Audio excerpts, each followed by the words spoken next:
अस्सलाम वालेकुम dear student, this is Mohammad Shoaib and welcome to our channel Ramiz academy. आज हम लोग अपने इस लेक्चर में वेन डायग्राम को स्टडी करने वाले हैं, जो कि जॉन वेन नामी एक मैथमेटिशियन ने जो है वो इंट्रोड्यूस करवाया था कि बेसिकली हम सेट्स को जो है वो डायग्रामेटिकली जो है वो कैसे रिप्रेजेंट करते हैं। तो वेन डायग्राम को समझने के लिए हमें कुछ जो है वो पॉइंट्स को अपने जहन में रखना होगा। तो चलिए स्टार्ट करते हैं। सबसे पहले तो जो आपका वेन डायग्राम है उसके अंदर आपकी दो शेप्स यूज़ होती हैं, ठीक है। एक कहलाती है रेक्टेंगल, ठीक है, और एक कहलाएगा सर्कल, ठीक है। ये दोनों शेप्स यूज़ होंगी आपकी इस वेन डायग्राम के अंदर, ठीक है। जो रेक्टेंगल होगा वो रिप्रेजेंट करेगा आपका यूनिवर्सल सेट, ठीक है, जबकि जो सर्कल होगा वो आपका सबसेट्स जो है वो रिप्रेजेंट करेगा, यानी कि ए सेट, बी सेट, इस तरीके से हम रिप्रेजेंट करते हैं ना, सी एटसेट्रा, उस तरीके से, ठीक है। ये तो एक बात हो गई। दूसरी बात ये कि जो हमारे सेट होंगे, जो हमारी डायग्राम बनेगी वेन डायग्राम, ठीक है, वो होंगी दो किस्म की, ठीक है।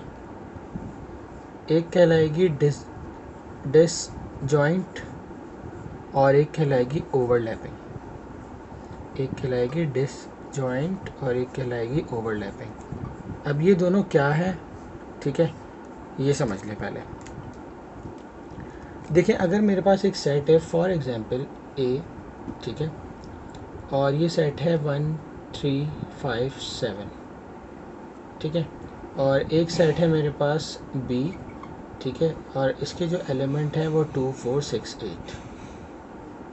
एक सेट ये हो गया, मतलब एक एग्जांपल ये हो गया। दूसरी एग्जांपल मैं लेता हूँ, एक एलिमेंट है मेरे पास 1 3 5 7, ठीक है, और एक सेट है मेरे पास 5 7 9 0, ठीक है।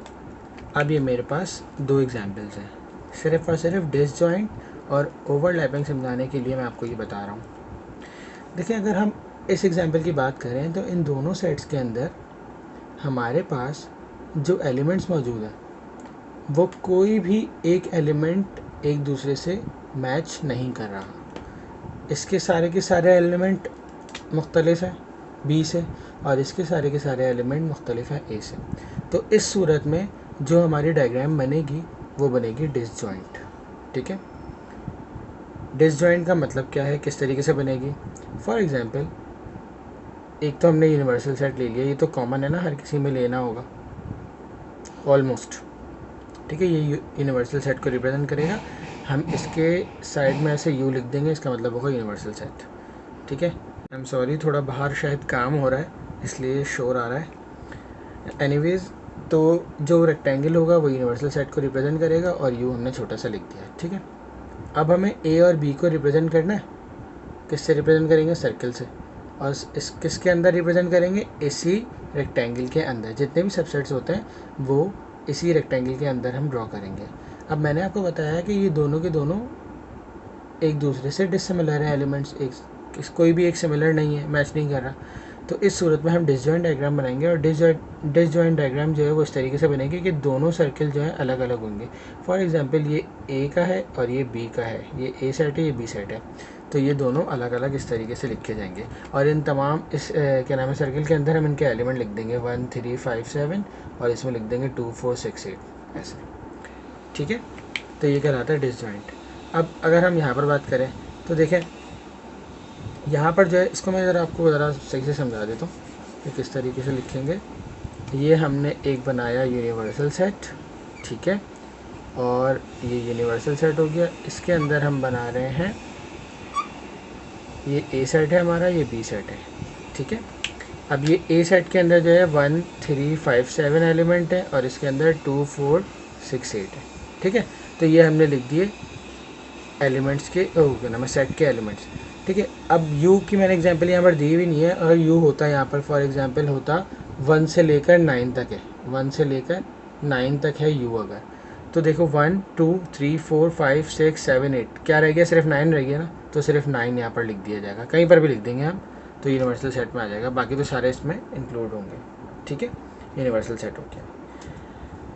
तो ये हो गया डिसजॉइंट की एग्जांपल। अब हम बात करते हैं ओवरलैपिंग की। तो ये जो नीचे एग्जांपल दी हुई है ये कहला रही है ओवरलैपिंग। इसमें क्या है, देखें इसमें एलिमेंट्स मैच हो रहे हैं, एक 5 7 यहाँ पर और 5 7 यहाँ पर। तो इसमें जो डायग्राम बनेगी वो कैसे बनेगी कि जो हम सबसेट बनाएंगे, जो सर्कल्स बनाएंगे, ठीक है, वो आपस में एक दूसरे पे क्या करेंगे, ओवरलैप करेंगे। इस तरीके से ओवरलैप करेंगे। ये फॉर एग्जांपल सेट ए है, ये सेट बी है। अब हम इसमें एलिमेंट्स को लिखेंगे कैसे, यहाँ पर क्या है, ए में 1 3, सिर्फ और सिर्फ यहाँ पर 1 3 आएगा, और यहाँ पर क्या है 9 0 अलग से। बाकी 5 और 7 तो इसके सिमिलर एलिमेंट है ना, कौन सा एलिमेंट है, सिमिलर एलिमेंट है। तो 5 7 हम इसमें इस वाले पोर्शन में लिख देंगे, ठीक है। तो ये कहलाता है ओवरलैपिंग डायग्राम। ठीक है जी, समझ आ गई। अब हम बात करते हैं इसकी शेडिंग की, कि किस तरीके से हम, अगर हमारे पास ए यूनियन बी दिया हुआ है तो हम किस तरीके से जो है वो वेन डायग्राम बनाएंगे और उसकी शेडिंग करेंगे। तो बेसिकली हमारे पास 4 ऑपरेशन है। सबसे पहले यूनियन की एक एग्जांपल दे देता हूँ मैं। ए यूनियन बी है। देखें, सेट मेरे पास कोई से भी मौजूद हो, सेट मेरे पास कोई से भी मौजूद हो, आपने सीखना है, कॉन्सेप्ट लेना है बेटा कि किस तरीके से आपने डायग्राम बनानी है, ठीक है। एलिमेंट कोई से भी हो, मेरी बात गौर से सुनिएगा, एलिमेंट कोई से भी हो, हमें शेडिंग करना सीखना है, ठीक है। अभी तो मैंने आपको बता दिया एलिमेंट किस तरीके से लिखेंगे, जैसे अभी लास्ट में हमने एग्जांपल दी थी ना, उस तरीके से हम एलिमेंट लिख देंगे। अगर ए सेट में होगा तो 1 3, और जो ओवरलैपिंग वाला पार्ट होगा ना, उसमें जो ओवरलैप कर रहे होंगे, मतलब जो मैच कर रहे होंगे, वो लिख देंगे। इस तरीके से हम जो है वो एलिमेंट्स को लिखेंगे। लेकिन अब मैं बात कर रहा हूँ नॉर्मल शेडिंग की। तो ए यूनियन बी है मेरे पास, क्या है, ए यूनियन बी मैंने बनाया। जाहिर बात है ये एक यूनिवर्सल सेट के अंदर मौजूद होंगे, ठीक है। और अब मैं बना रहा हूँ ओवरलैपिंग डायग्राम सबकी, क्योंकि ऑलमोस्ट जो है वो ओवरलैपिंग डायग्राम्स ही आती हैं, मतलब इम्पॉर्टेंट होती है। तो ये मेरे पास आ गया सेट ए, और ये आ गया मेरे पास सेट बी, ओवरलैपिंग हो रही है, ठीक है। ये सेट ए है और ये सेट बी है। अब ए यूनियन बी बनाना है। ए यूनियन बी का आपको पता है, ए यूनियन बी का आपको पता है कि ए यूनियन बी का जो आंसर होता है ना, वो तमाम एलिमेंट्स होते हैं जो ए और बी में होते हैं, ऑल एलिमेंट्स प्रेजेंट, ठीक है, जो कि ए और बी दोनों में मौजूद होते हैं, ठीक है। तो इसका मतलब अगर मैं इसे लिखूँगा तो मैं सारे एलिमेंट यहाँ लिख दूँगा, अगर मैं लिखने की बात करूँ। लेकिन मोस्टली जो है ना, वो आपकी जो बुक है उसमें शेडेड डायग्राम जो है वो पूछी जाती है। तो इसमें देखें हमारे पास ए यूनियन बी है, ए यूनियन बी का आंसर क्या होगा, ये पूरा होगा ना ए और बी, तो हम इसको इस तरीके से शेड कर देंगे, ठीक है। ये हमारी हो गई ए यूनियन बी की बात। इस तरीके से अगर मैं कहूँ कि A intersection B, A intersection B की डायग्राम कैसे बनेगी भाई, तो ए इंटरसेक्शन बी में क्या होगा, इसी तरीके से मैंने यूनिवर्सल सेट बनाया,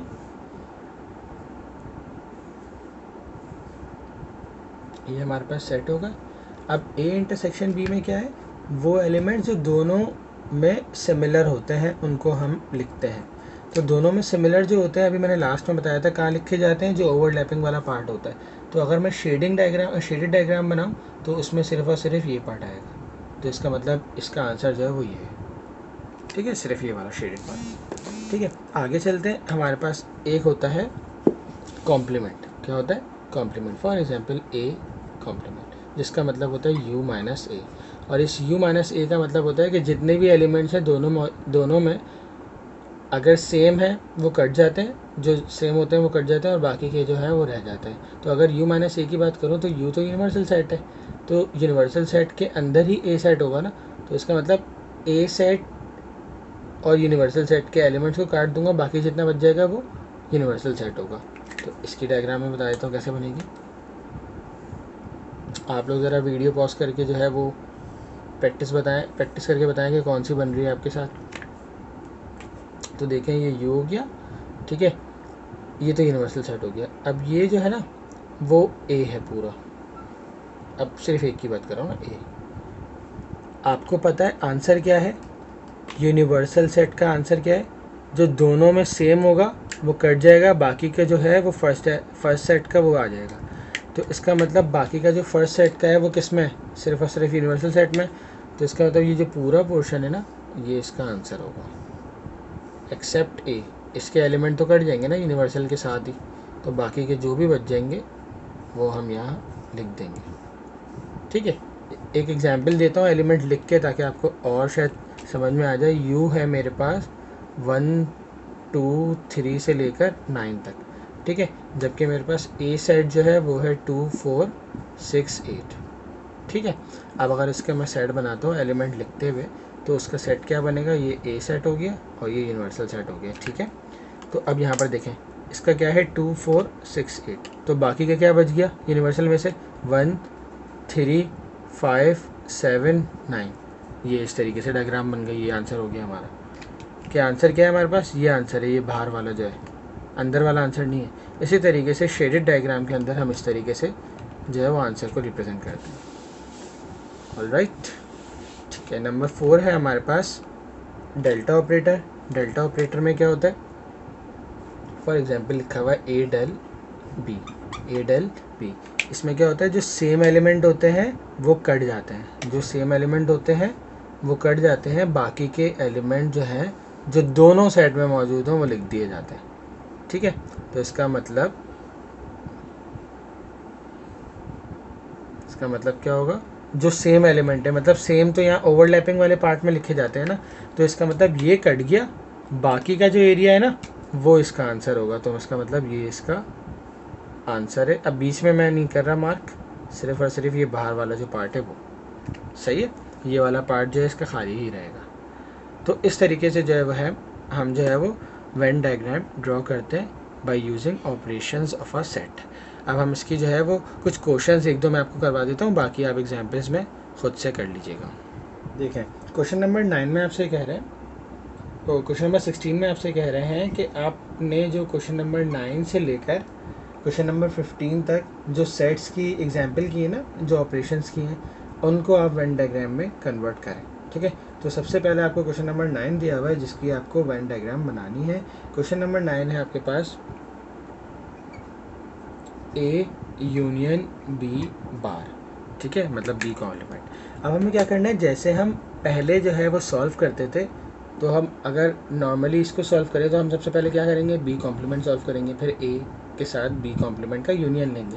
इसी तरीके से यहाँ पर भी होगा, सबसे पहले हम बी कॉम्प्लीमेंट को ड्रॉ करेंगे, उसके बाद जो है हम ए यूनियन के साथ इसका फाइनल रिजल्ट लिखेंगे।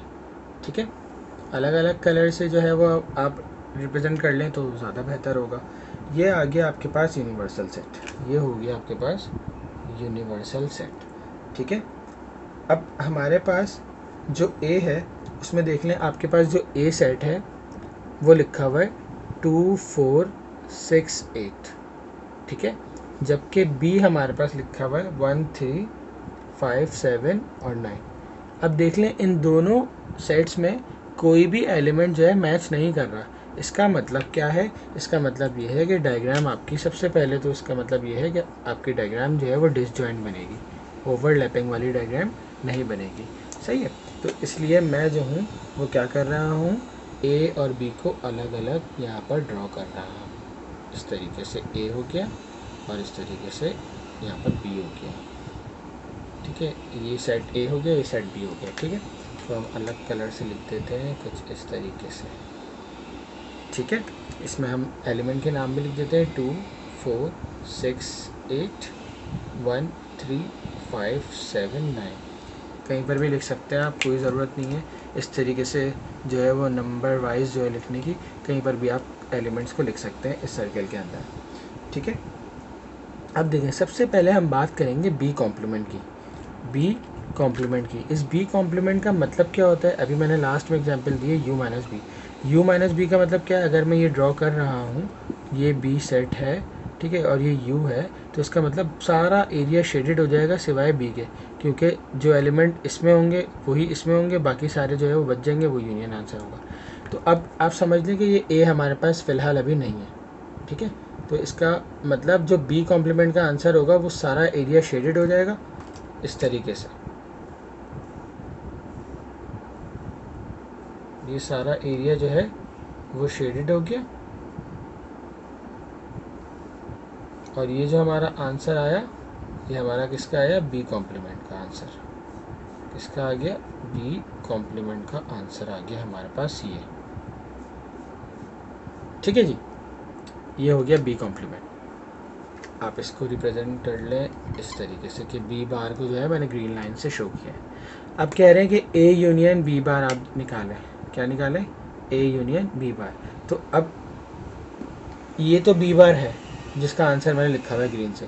अब ए यूनियन बी बार का मतलब क्या हो गया कि ये सारे का सारा जो है, यूनियन क्या होता है, सारे एलिमेंट आ जाते हैं ना, तो इसका मतलब ये सारा भी एरिया जो है वो इसी में इंक्लूड हो जाएगा। इसी में क्या हो जाएगा, इंक्लूड हो जाएगा। तो ये हमारा जो है, ये रेड से जो रिप्रेजेंट कर रहा हूँ ना मैं, तो ये हो गया ए यूनियन बी, ये पूरा एरिया हो गया। ये डायग्राम बन गई हमारी ए यूनियन बी बार की। ठीक है, इस तरीके से और एग्जाम्पल देख लेते हैं एक दो।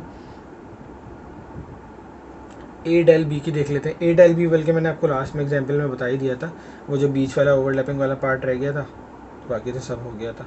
ठीक है, और एक क्वेश्चन जो है ना हम अलग से कर लेते हैं, जो बुक के तो देखें आसान है, आप लोग खुद कर लेंगे आई होप। एक अलग से कर लेते हैं। फॉर एग्जांपल मेरे पास एक सवाल है a माइनस बी।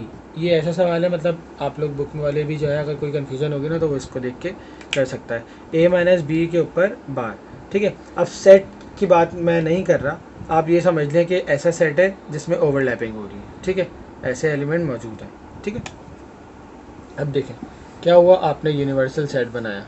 सबसे पहले ए बनाया और ये बी बना दिया। ठीक है, ए और बी। सबसे पहले आप क्या करेंगे, ए माइनस बी निकालेंगे ना। क्या निकालेंगे, ए माइनस बी। ए माइनस बी का मतलब क्या है, ए माइनस बी का मतलब क्या, माइनस का मतलब क्या होता है, दोनों एलिमेंट में जो सेम होते हैं वो क्या हो जाते हैं, कट जाते हैं, बाकी के लिख दिए जाते हैं। तो अगर मैं इसकी बात करूँ, सिर्फ अभी यूनिवर्सल सेट को भूल जाए, अगर ए माइनस बी लिखा हुआ है, यहाँ पर ए बी लिखा हुआ है और ए माइनस बी आंसर चाहिए, तो सिर्फ और सिर्फ कौन से होते हैं जो सिर्फ ए में बच जाते हैं, फर्स्ट वाले सेट में बच जाता है, वो आंसर होता है ना। ये वाला पार्ट नहीं आएगा क्योंकि ये तो मैच कर रहे हैं। ठीक है, ये हो गया ए माइनस बी का आंसर। मैंने ग्रीन से इसको डिनोट कर दिया, ए माइनस बी। अब मैं निकाल रहा हूँ यू माइनस, क्योंकि कॉम्प्लीमेंट है ना, तो U minus A minus B का आंसर, और इसको मैं रेड से डिनोट करूँगा। अब आप देखें, ये तो ए माइनस बी का आंसर मौजूद है, ये ए माइनस बी का आंसर मौजूद है। मुझे आंसर किसका चाहिए, यूनिवर्सल सेट में से इसको माइनस करूँगा। तो मैंने आपको बताया जिसको माइनस करते हैं सिर्फ वो रह जाता है, बाकी का सारा जो है वो शेडेड हो जाता है। जैसे अगर इन दोनों की बात कर रहे थे ए माइनस बी की, तो बी तो अनशेडेड रहेगा क्योंकि इसको माइनस कर रहे हैं, ए जो है वो शेडेड हो जाता है पूरा। ठीक है, इसी तरीके से अब यूनिवर्सल सेट की बात कर रहा हूँ मैं, तो ए माइनस बी का आंसर तो ये रहा, बाकी का इसका एरिया क्या हो जाएगा, शेडेड हो जाएगा। तो ये पूरा क्या हो जाएगा, इस तरीके से शेडेड, इसमें ये वाला भी पार्ट इंक्लूड हो जाएगा। ऐसे ये आ गया हमारे पास इसका आंसर। ठीक है, तो आई होप आप लोगों को कुछ कॉन्सेप्ट समझ में आ गया होगा वेन डायग्राम का। वैसे जो है ये जो वेन डायग्राम का क्वेश्चन है हमारे जो पेपर में ना वो आता नहीं है, लेकिन हमारे सिलेबस में मौजूद था, इसलिए मैंने बोला थोड़ा सा आप लोगों को कॉन्सेप्ट मिल जाए कि वेन डायग्राम क्या होती है। एक बात और, ये जो क्वेश्चन है ये MCQs पॉइंट ऑफ व्यू से भी इम्पॉर्टेंट है। इसमें पूछ लिया जाता है कि यूनिवर्सल सेट को हम रेक्टेंगल से डिनोट करते हैं, for example A union B में कौन सा पार्ट शेडेड होगा, इस तरीके से जो है आ जाता है क्वेश्चन डिसजॉइंट और ओवरलैपिंग वाला। तो आप इसके हवाले से भी तैयारी ज़रूर करिएगा। आई होप कि आप लोगों को जो है वो वीडियो पसंद आई होगी और समझ में भी आई होगी, और वेन डायग्राम का कुछ कॉन्सेप्ट भी क्लियर हुआ होगा। तब तक अपना बहुत सारा ख्याल रखिएगा। इंशाल्लाह नेक्स्ट वीडियो के अंदर हम प्रॉपर्टीज़ के बारे में बात करेंगे, जो इसका नेक्स्ट क्वेश्चन है 1.2 का ही, commutative property and distributive property and so on, उसके बारे में हम डिस्कस करेंगे। अगर इस वीडियो के अंदर, इस लेक्चर के अंदर अगर आपको कोई प्रॉब्लम हो तो मुझे कमेंट सेक्शन में ज़रूर बताइएगा। अपना बहुत सारा ख्याल रखिएगा, वीडियो को लाइक ज़रूर कीजिएगा और चैनल को सब्सक्राइब